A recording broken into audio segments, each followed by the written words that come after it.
শোক, শ্রদ্ধা আর ভালোবাসায় জাতীয় কবি কাজী নজরুল ইসলামের পাশে শায়িত হলেন ইনকিলাব মঞ্চের মুখপাত্র শরীফ ওসমান হাদী। চোখের জলে সহযোদ্ধাকে বিদায় জানালেন পরিবারের সদস্য, সহপাঠী ও সহযোদ্ধারা। শহীদ ওসমান হাদীকে যথাযথ মর্যাদা দিতে জাতীয় কবির পাশে সমাহিত করা হয়েছে বলে জানান ঢাকা বিশ্ববিদ্যালয়ের উপাচার্য। আরও জানাচ্ছেন শাহিদুজ্জামান সাকিব।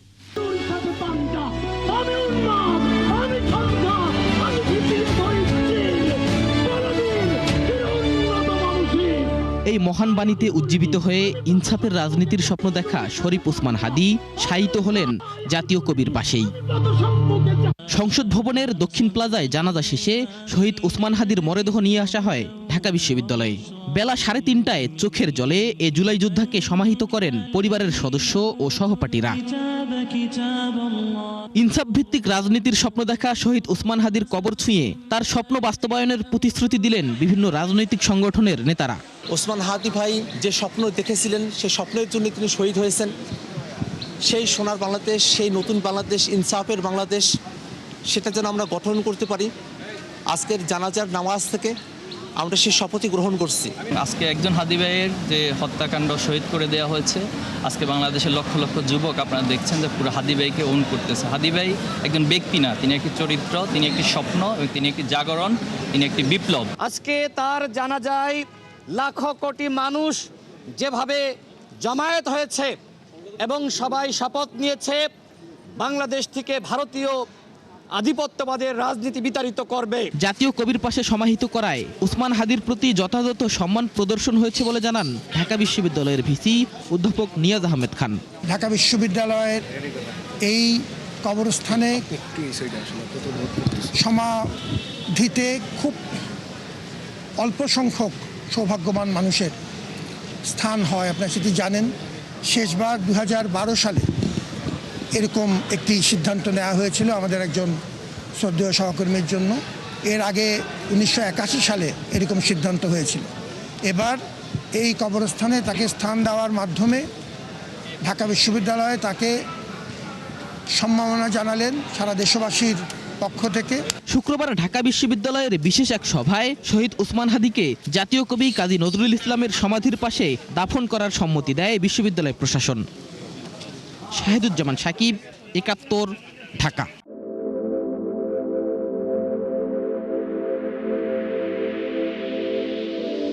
হারিয়ে না গিয়ে শরীফ ওসমান হাদী যুগ যুগ ধরে জাতির বুকে থাকবে বলে মন্তব্য করেছেন প্রধান উপদেষ্টা ডক্টর মোহাম্মদ ইউনূস। জাতীয় সংসদ ভবনে শহীদ হাদীর জানাজায় একথা বলেন তিনি। এ সময় হাদীর হত্যাকারীদের গ্রেপ্তার ও বিচার দাবি করে তার পরিবার ও সহযোদ্ধারা।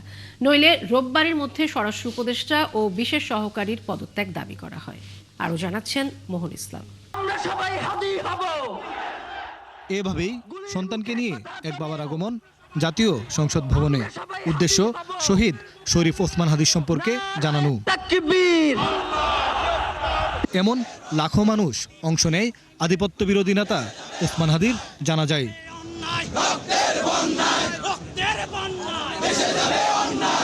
অংশ নেয় জুলাই অভ্যুত্থানের সামনের সারির নেতারা। তাকে শ্রদ্ধা জানান বিএনপি, জামায়াত, এনসিপি সহ রাজনৈতিক দলের নেতারা। ওসমান হাদীর জানাজায় অংশ নেন 3 বাহিনীর প্রধান ও উপদেষ্টা পরিষদের সদস্যরা।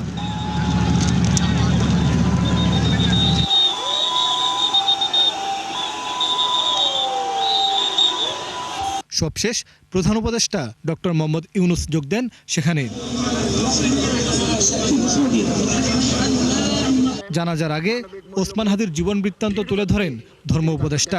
জান দেব কিন্তু জুলাই দেব না, এই স্লোগান বুকে ধারণ করা হাদী ছিলেন গুম, খুন ও বাংলাদেশের মানুষের গণতান্ত্রিক অধিকার কেড়ে নেওয়া ফ্যাসিস্ট আওয়ামী লীগের বিরুদ্ধে জুলাই পরবর্তী সবচাইতে তীব্র কণ্ঠস্বর। আমার 6 ভাই বোনের মধ্যে সবচেয়ে ছোট ছিল শরীফ ওসমান হাদী। এ সময় হাদীর হত্যাকারীদের বিচারের দাবি জানান তার বড় ভাই। আর রবিবারের মধ্যে আসামিদের গ্রেপ্তার করতে না পারলে স্বরাষ্ট্র উপদেষ্টা ও বিশেষ সহকারীর পদত্যাগ দাবি করে ইনকিলাব মঞ্চ। আমার মেজো ভাই ওমর ফারুক সাথে ছিল, ওর জন্য আপনারা দোয়া করবেন। আমার ছোট বোন মাসুমা অ্যাবনর্মাল হয়ে গেছে, তাকে চিকিৎসা করাচ্ছি, ডাক্তাররা বলছে অনেক বেশি সমস্যা। আমাদের পরিবারের জন্য একটু দোয়া করবেন। আমাদের আর কোনো চাওয়া পাওয়া নাই। শরীফ ওসমান হাদি তুমি বেঁচে থাকো, আমরা ওর জন্য দোয়া করি। 168 ঘন্টা আগে গুলি করা হয়েছে। এখন পর্যন্ত কি তার খুনিকে গ্রেফতার করা হয়েছে? সরকারের পক্ষ থেকে এখন পর্যন্ত কি খুনিকে গ্রেফতারের ব্যাপারে আপনাদেরকে আশ্বস্ত করা হয়েছে? তারা কি এখন পর্যন্ত আমাদেরকে জানিয়েছে যে খুনি কোন জায়গায় রয়েছে? আমরা স্পষ্ট মনে করছি যে এখানে খুনি একজন নয়, এখানে পুরো একটা খুনি চক্র কাজ করেছে। পরে বক্তব্য দেন প্রধান উপদেষ্টা ডক্টর মোহাম্মদ ইউনুস। তিনি বলেন, হাদিকে ভুলে যাওয়া যাবে না বলেই মনের মণিকোঠায় সবসময় থাকবে তার স্মৃতি। তোমার মন্ত্র ছিল বলবীর চির উন্নত মমশির। এই উন্নত মমশিরের যে মন্ত্র তুমি দিয়ে গেছো, সেটা বাংলাদেশি সন্তানের জন্মলগ্ন থেকে যতদিন সে বেঁচে থাকবে নিজের কাছে বলবে, চল বলবীর চির উন্নত মমশির, আমাদের শির কখনো নত হবে না। সেই মন্ত্র তুমি আমাদেরকে দিয়ে গেছো, আমাদের সব কাজে সেটা আমরা প্রমাণ করব। জানাজা শেষে শহীদকে বহন করে নিয়ে যায় লাশবাহী ফ্রিজিং গাড়ি। এ সময় জনতার ভালোবাসায় সিক্ত হন বিপ্লবী হাদি।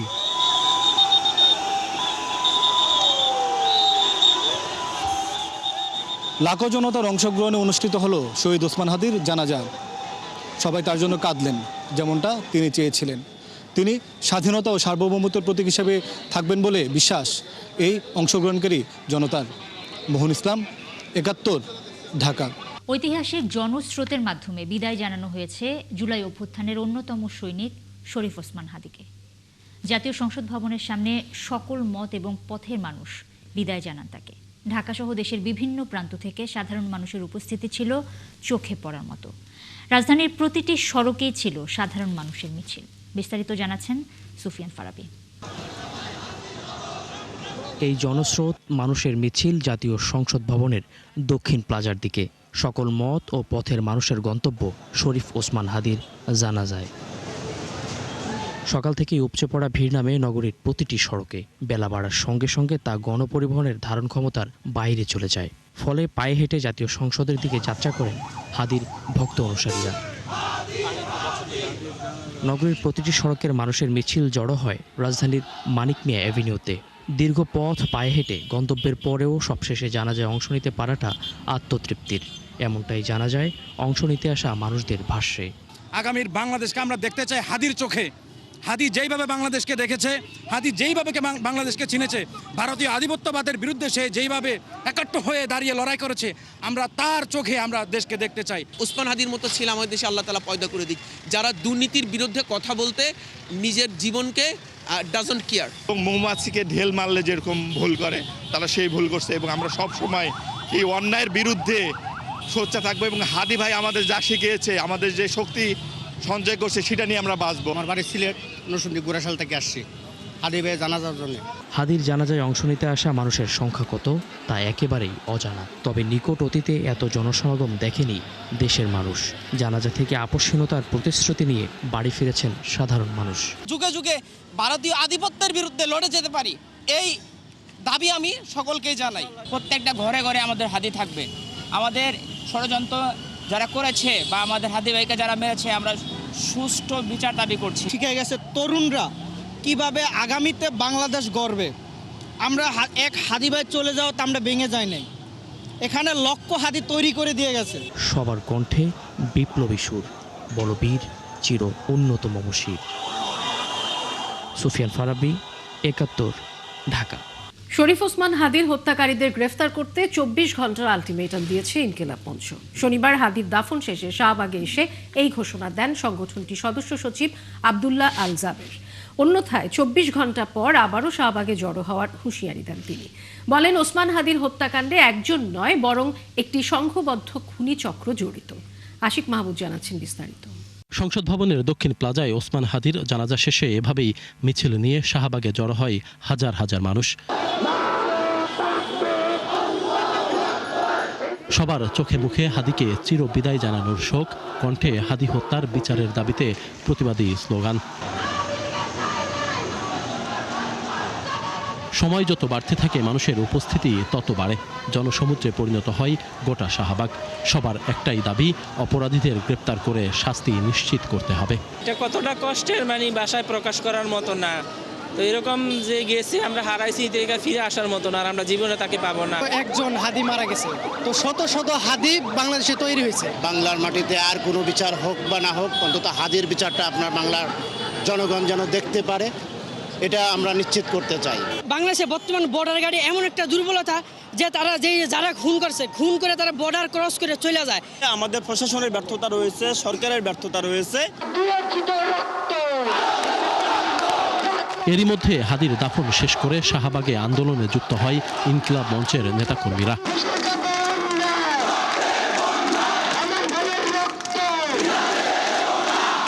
এ সময় ইনকিলাব মঞ্চের সদস্য সচিব আব্দুল্লাহ আল জাবের বলেন, ওসমান হাদির হত্যাকাণ্ডে একজন নয়, জড়িত সংঘবদ্ধ খুনি চক্র। আমাদের ভাইয়ের গেলে জীবন দিতেই থাকবে, রিয়াজটা কি বুলেটে মস্তিষ্কে এগুলো করে যাইতেই থাকবে। যদি নাই চাই তাহলে আমাদেরকে সর্বাত্মক প্রতিরোধ করে তুলতে হবে। সুশীলতা মারানোর আর কোনো সময় নাই। প্রিয় ভাইয়েরা, আগামী সামনে নির্বাচন রয়েছে।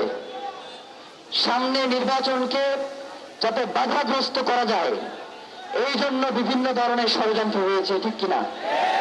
তারা যাতে নির্বাচন না হয়, আওয়ামী লীগ যাতে প্রত্যাবর্তন করতে পারে, তার জন্য এই ছোট সবগুলো সাথে সাজাইছে। তারা মনে করছে যেহেতু এই মুহূর্তে কোন রাজনৈতিক দলের নেতারা যদি মারে এই ধরনের ইম্প্যাক্ট তৈরি হবে না, কারণ জনগণের যে বিশ্বাস তাদের উপরে সেইটা তারা খারাপ হচ্ছে। শুধু একমাত্র ওসমান হাদি ছিল জনতার কণ্ঠস্বর হয়ে, বাংলাদেশের স্বাধীনতা সার্বভৌমত্বের প্রতীক হয়ে, জুলাই জজবার প্রাণ হয়ে। সুতরাং ওরে যদি মারা যায় তাইলেই মনে হয় আওয়ামী লীগকে ফেরানো যায়।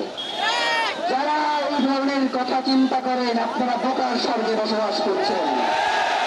হাদিকে গুলি করে হত্যার ঘটনায় বর্তমান সরকারের ভূমিকার সমালোচনা করেন জাবের। হুঁশিয়ারি দেন, অপরাধীদের গ্রেপ্তার না হলে আবারও শাহবাগে জড়ো হবেন তারা।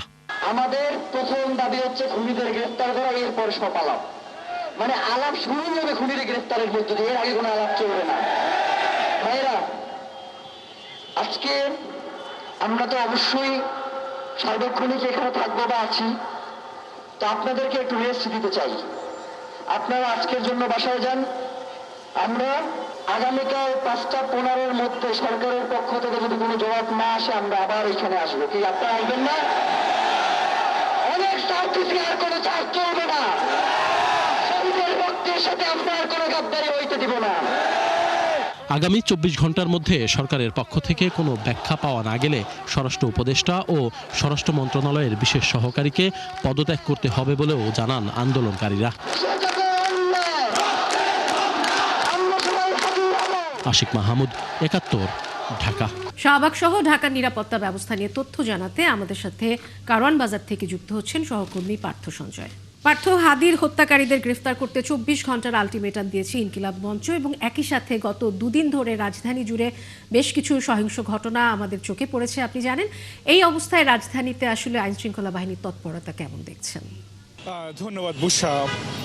শহীদ ওসমান হাদির শেষ যাত্রা শেষে বলা যায় এই মুহূর্তে রাজধানী স্বাভাবিক পরিবেশে ফিরেছে, এবং শোক এবং ক্ষোভের মিশেলে যে দিনটি পার করেছি আমরা রাজধানীবাসী, সেই দিনটি এই মুহূর্তে আসলে ছন্দে ফিরেছে বলা যায়।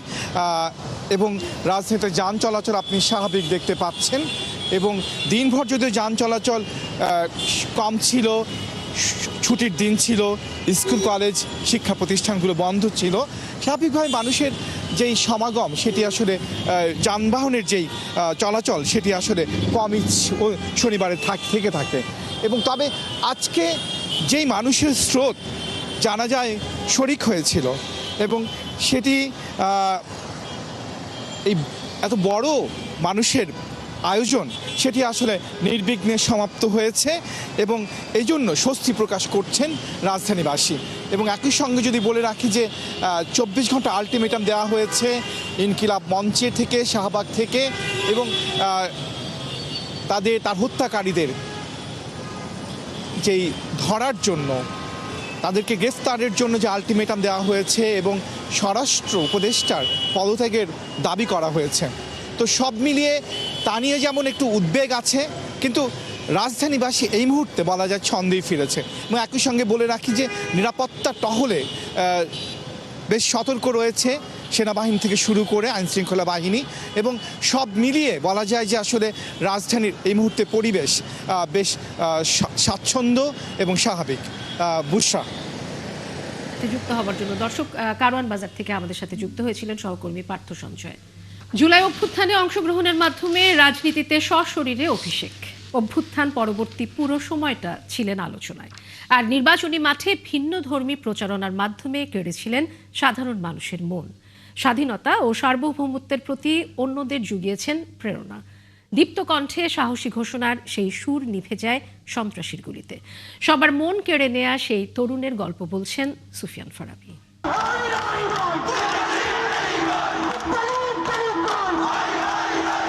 জুলাই গণ অভ্যুত্থানে রামপুরা এলাকায় নেতৃত্ব দেন শরীফ ওসমান হাদি। সেই আন্দোলনকে পুরো ঢাকা শহরে ছড়িয়ে দেয়া নায়কদের একজন তিনি। আরও বেশি আলোচনায় আসেন জুলাই অভ্যুত্থান পরবর্তী ইনকিলাব মঞ্চ গঠনের মাধ্যমে। বক্তব্য আর দৃঢ়কণ্ঠের কারণে দ্রুতই জনপ্রিয়তা পান শরীফ ওসমান হাদি। জুলাই অভ্যুত্থানের শক্তিগুলো যখন সংঘাতে জড়িয়েছে বারবার, ততবারই ঐক্যের গুরুত্ব বুঝিয়ে এর ফলাফল সবার দুয়ারে পৌঁছে দিতে চেয়েছেন। বাংলাদেশের স্বাধীনতা সার্বভৌমত্ব অক্ষুণ্ণ থাকলে পরেই এখানে ইসলাম থাকবে, এখানে ঈমান থাকবে, এখানে মুসলমান থাকবে।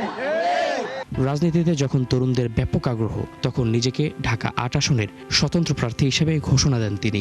নির্বাচনী প্রচারণায় বেছে নেন ভিন্ন ধরনের কৌশল। ফজরের সালাতে মানুষকে ডাকেন নতুন ধারার রাজনীতির দিকে। সেই সাথে তার প্রতি ঘৃণা প্রদর্শনের শতভাগ অধিকার দেন এলাকার নাগরিকদের। ময়লাপানি যারা মারছেন আরো মারতে পারেন, সমস্যা নাই, মারেন। 3 বার মারছে এখানে ময়লাপানি। নির্বাচনী মাঠ চষে বেড়াতে চেয়েছিলেন দীর্ঘ সময়, তবে একদিন 12 ডিসেম্বর জুমার নামাজের পরই রাজধানীর বিজয়নগর এলাকায় আততায়ীরা গুলিবিদ্ধ করে হাদিকে।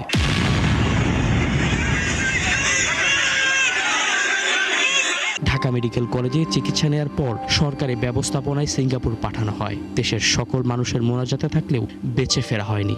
গত 18 ডিসেম্বর সিঙ্গাপুরে চিকিৎসাধীন অবস্থায় মৃত্যুবরণ করেন তিনি।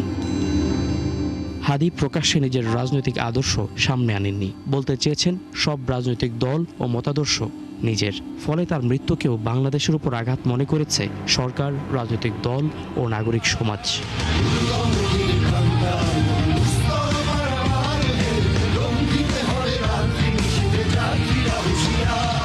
সবার হয়ে ওঠা হাদি আজ চিরনিদ্রায়, শহীদি মর্যাদায় ভূষিত করেছেন দেশের মানুষ। রাত্রি মাতৃমন্ত্রী শান্তিরা সাবধান, যুগ যুগান্ত সঞ্চিত ব্যথা ঘষিয়াছে অভিযান। সুফিয়ান ফারাবী, ৭১, ঢাকা। সহযোগিতার প্রস্তাব ফিরিয়ে দিয়ে অপশক্তির সঙ্গে হাত মিলিয়ে সরকার দেশ ধ্বংসের চক্রান্তে লিপ্ত, এমন অভিযোগ করেছেন বিএনপির কেন্দ্রীয় নেতারা। রবিবার দলটির নেতা মির্জা আব্বাস বলেন, হাদি হত্যাকাণ্ডের পর যেসব ঘটনা, তার সবই সাজানো এবং নির্বাচন বানচালের চক্রান্ত। অন্যদিকে সালাউদ্দিন আহমদ জানান, ওই হত্যাকাণ্ডে স্বৈরাচারের দোসরদের হাত থাকতে পারে। বিস্তারিত মাহিলা ইসলামের রিপোর্টে। বিএনপির ভারপ্রাপ্ত চেয়ারম্যান তারেক রহমানের স্বদেশ প্রত্যাবর্তন উপলক্ষে প্রস্তুতি সভার আয়োজন করে ঢাকা মহানগর দক্ষিণ বিএনপি। এতে ঢাকার বিভিন্ন আসনের এমপি প্রার্থীরা উপস্থিত ছিলেন। 25 ডিসেম্বরে বিএনপির ভারপ্রাপ্ত চেয়ারম্যান তারেক রহমানের ফেরারে দিনের আয়োজন নিয়ে বিস্তারিত তুলে ধরা হয় এই সভায়। এ সময় মির্জা আব্বাস বলেন, শহীদ রাষ্ট্রপতি জিয়াউর রহমানের রেখে যাওয়া গণতন্ত্র 18 বছর পর সঙ্গে নিয়ে দেশে আসবেন তারেক রহমান। গণতন্ত্রকে সাথে নিয়ে আসছেন আমাদের নেতা তারেক রহমান, বাংলাদেশ ফেরত আসছেন, তাকে আমরা স্বাগত জানাবো। তিনি আরো বলেন, ওসমান হাদির হত্যার পর যা যা হয়েছে তার সবটাই সাজানো ছক।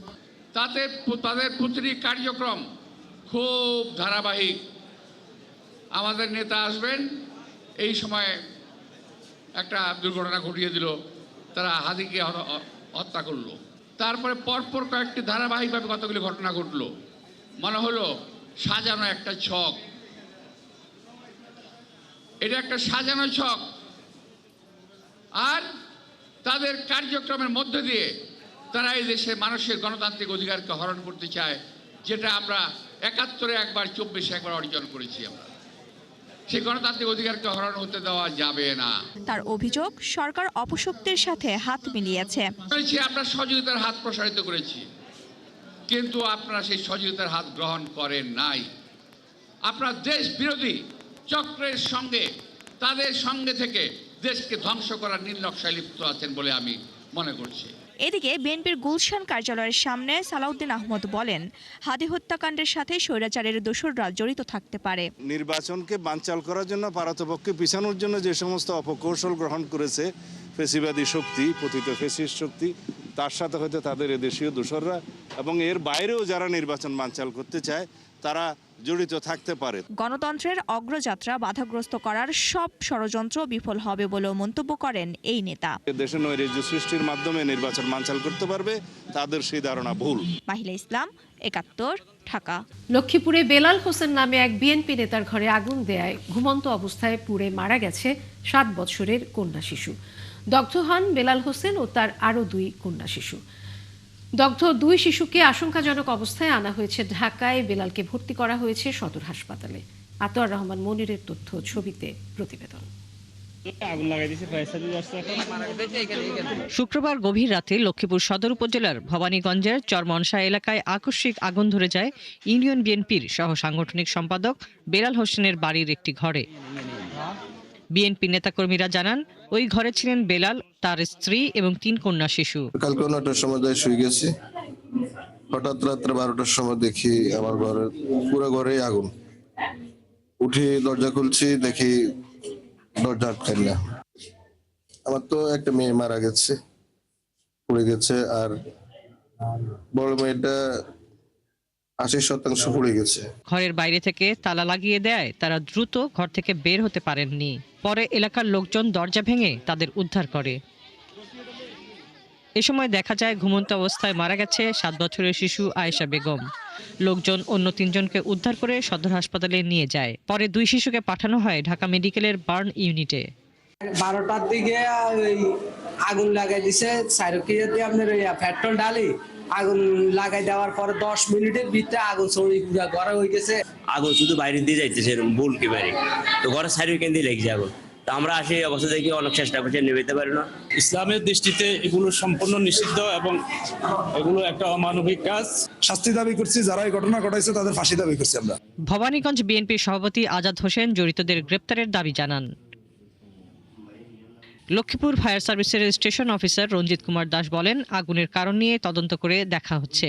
আর সদর থানার ভারপ্রাপ্ত কর্মকর্তা মোহাম্মদ ওয়াহিদ পারভেজ বলেন, খবর পেয়ে পুলিশ ঘটনাস্থল পরিদর্শন করেছে। এটি কি পরিকল্পিত নাশকতা কিনা তা খতিয়ে দেখা হচ্ছে। আমরা তদন্তক্রমে আমরা হয়তো সিদ্ধান্তে যেতে পারবো, মূল বিষয়টি উদ্ঘাটন করতে পারবো। আমরা তদন্ত করে দেখছি, তদন্তের পরে মতামত দেওয়া যাবে। বেলালকে এই মুহূর্তে চিকিৎসা দেওয়া হচ্ছে সদর হাসপাতালে। হাসিবা আলী বর্ণা, ৭১। সামাজিক অনুশাসনে সেকেলে আটকে থাকা কক্সবাজারের নারীরা এখন অনেকটাই সচেতন। আধুনিক সভ্যতার সাথে তাল মিলিয়ে বেড়ে ওঠার চেষ্টা করছেন তারা, কিন্তু কখনো রক্ষণশীল সামাজিক মনোভাবনা নারীদের সামনে এগিয়ে যাওয়ায় বাধা হয়ে দাঁড়িয়েছে। আগামী নির্বাচনকে ঘিরে নতুন স্বপ্ন দেখছেন জেলার নারীরা। আসতে যাওয়া পরিবর্তনে নারীরা যেন নাগরিক অধিকার পুরোপুরি উপভোগ করতে পারেন সেই প্রত্যাশা করছেন। কামরুল ইসলাম মিন্টুর প্রতিবেদন। এক সময় কক্সবাজারের নারীদের জীবন ছিল ঘরের ভেতরের সীমাবদ্ধ। ধর্মীয় ও সামাজিক অনুশাসনের মধ্যে বেড়ে উঠেছেন তারা। শিক্ষা ও কর্মজীবনের সুযোগ ছিল খুবই সীমিত। সে সাথে পরিবার ও সমাজের সিদ্ধান্তে নারীদের ভূমিকা ছিল গৌণ। কিন্তু এখন সময় বদলেছে। কক্সবাজারে অনেক নারী এখন কর্মমুখী, শিক্ষা, পর্যটন, স্বাস্থ্যসেবা ও ক্ষুদ্র ব্যবসায় যুক্ত হচ্ছেন তারা। তবে অনেকের দাবি, এই অগ্রযাত্রা এখনো সীমিত। মেয়েদের নিরাপত্তা, সাইবার বুলিং যেটা বলেন, আমাদের তথ্য প্রযুক্তিকে আমরা যতই উন্নত বলি না কেন, আমরা কিন্তু এই জায়গায় একটু ভঙ্গুর।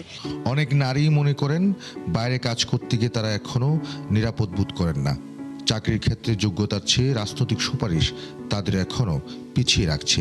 যাতায়াত, কর্মস্থলের পরিবেশ আর সামাজিক দৃষ্টিভঙ্গি সব মিলিয়ে এখনো নিরাপত্তা তাদের জন্য বড় উদ্বেগের বিষয়। তাই এই পরিস্থিতির পরিবর্তন চান তারা। নিজেদের স্বার্থের কথা চিন্তা করবে না, সবার কথা চিন্তা করবে, এরকম একটা দেশ চাই যেন আমরা মন খুলে সবকিছু বলতে পারি। নির্বাচনে এমন একজন আসবে যে আমাদের সম্পূর্ণ নিরাপত্তা দিতে পারবে। আমরা চাইবো একটা সুন্দর দেশ গড়তে। নারীরা চান সহযোগিতামূলক পরিবেশ, পরিবার, সমাজ এবং কর্মক্ষেত্রে সমান সম্মান ও সহানুভূতি। চান নীতি নির্ধারকদের কার্যকর উদ্যোগ। সেক্ষেত্রে আগামী নির্বাচনী পরিবর্তন এনে দিবে বলে সে প্রত্যাশা নারীদের। নির্বাচনের সময় যে রাজনৈতিক দলগুলো আমাদেরকে বলবে আমরা সবসময় আপনাদের পাশে আছি, আপনাদেরকে সাপোর্ট করব, আপনাদের উন্নয়নে সবসময় চেষ্টা করে যাব, এরকম সরকার আমরা চাই না। আমরা নারী উদ্যোক্তা যেহেতু, আমরা চাই সরকার থেকে আরো বেশি পৃষ্ঠপোষকতা এবং সহযোগিতা চাই, যাতে আমরা আমাদের মতো করে এগিয়ে যেতে পারি। আমরা চাই আমাদের যারা ভোটাররা আগে ওয়াদাটা করে, প্রমিস করে, ওটা পরবর্তীতে গিয়ে আমাদেরকে যাতে কথা দিয়ে গেছে ওই কথাগুলো রাখে। আমাদের কক্সবাজারে এবার নারী ভোটার রয়েছে 8,63,101 জন, যাদের সবার প্রত্যাশা নিরাপত্তা, সহযোগিতা এবং অর্থনৈতিক স্বাধীনতা। কামরুল ইসলাম মিন্টু, ৭১, কক্সবাজার। দর্শক, চলছে সংবাদ সংযোগ। সরাসরি সংবাদ অনুষ্ঠান দেখতে চোখ রাখুন ৭১-এর ফেসবুক পেজে এবং সাবস্ক্রাইব করুন ৭১-এর ইউটিউব চ্যানেল। ৭১-এর সাথে।